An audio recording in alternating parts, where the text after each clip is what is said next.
వచ్చింది ఇంద్రుడే అని తెలిసి అహల్య తప్పు చేసింది.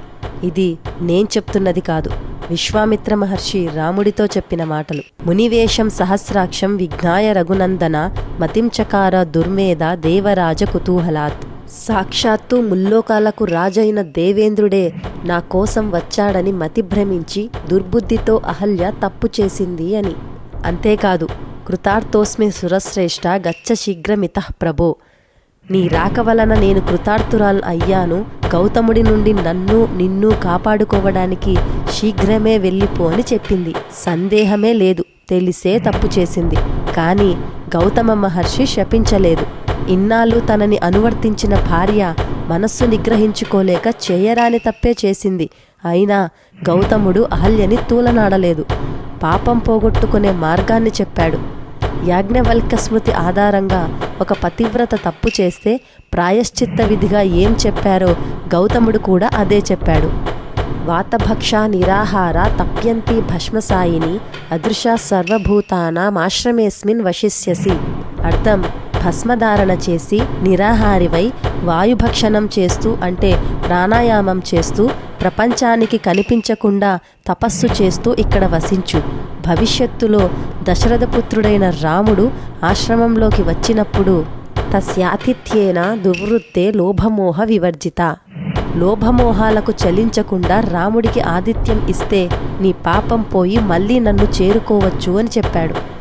ఇక్కడ లోభమోహాలకు చలించకుండా అనేది చాలా ముఖ్యం. ఎందుకంటే ఇంద్రుడి రూపం మరియు స్థాయి చూసి అహల్య మోహించింది కదా.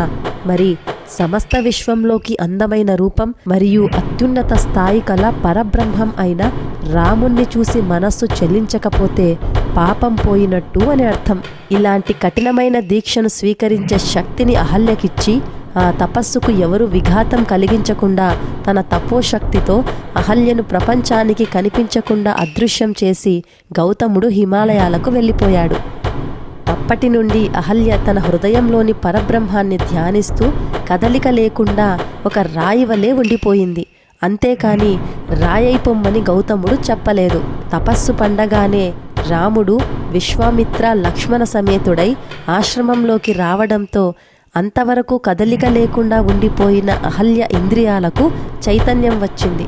ఆ సమయంలో అహల్య అగ్నిశిఖవలే దేవతలకు కూడా దుర్నిరీక్షమైన తేజస్సుతో శుద్ధురాలుగా కనిపించిందట.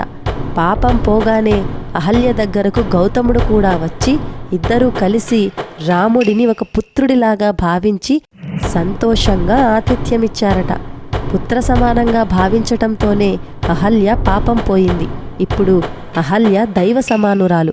ముఖ్యంగా తెలుగువారు ఖచ్చితంగా నమస్కరించవలసిన దంపతులు అహల్య గౌతములు.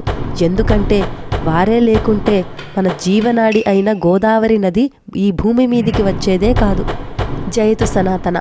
ఇలాంటి మరిన్ని విషయాల కోసం ఆర్షధ్వని ఛానల్ని సబ్స్క్రైబ్ చేసుకోండి. మీ అభిప్రాయాన్ని కమెంట్ చేసి లైక్ చేసి షేర్ చేయండి. నమస్తే.